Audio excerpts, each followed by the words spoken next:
శ్రీ సత్యసాయి జిల్లా నల్లచెరువు మండలంలోని ప్రాథమిక ఆరోగ్య కేంద్రాన్ని మండల బీజేపీ నేతలు పరిశీలించారు. ఈ నేపథ్యంలో ఆసుపత్రికి వచ్చే రోగులకు కనీసం మరుగుదొడ్లు కూడా లేకపోవడం కాంట్రాక్టు అధికారుల నిర్లక్ష్యమని బీజేపీ నేత పిట్ల ఆంజనేయులు అన్నారు. ₹1,00,000 ప్రభుత్వం డబ్బును దుర్వినియోగం చేశారని, నాసిరకమైన పనులు చేశారని మండిపడ్డారు. మంత్రి సత్యకుమార్ యాదవ్, ఎమ్మెల్యే కందికుంట వెంకట ప్రసాద్ దృష్టికి తీసుకెళ్లి రోగులు పడుతున్న సమస్యలను తెలియజేస్తామని చెప్పారు. నల్లజేరు ప్రాథమిక ఆరోగ్య కేంద్రాన్ని పరిశీలించడం జరిగింది భారతీయ జనతా పార్టీ తరఫున. అందులో పేషెంట్లను అడిగి తెలుసుకోవడం జరిగింది. అందులో ఉన్న టాయిలెట్స్ను చూసాం మేము ప్రత్యక్షంగా. టాయిలెట్స్ వినియోగంలో లేవు, 3 ఉన్నాయి. స్టాఫ్కి అవే, తర్వాత పేషెంట్లకు కూడా అవే.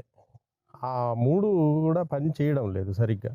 అది నాసిరకంగా గతంలో ఎవరైతే కాంట్రాక్టర్స్ ఉన్నారో వాళ్ళు నాసిరకం పనులు చేయడం వల్ల గత సంవత్సరం 25 లక్షల బడ్జెట్ వచ్చింది. ఆ 25 లక్షలు పెట్టి పని చేస్తే బ్రహ్మాండంగా పని చేయొచ్చు. లేదంటే ఇది హాస్పిటల్లే, ఇది గవర్నమెంట్దిలే, ప్రజలు తిక్కోళ్ళులే అనే భావనలో నాసిరకం పనులు చేయడం వల్ల పైకప్పు వర్షం వస్తే వాటర్ లీక్ అవుతుంది.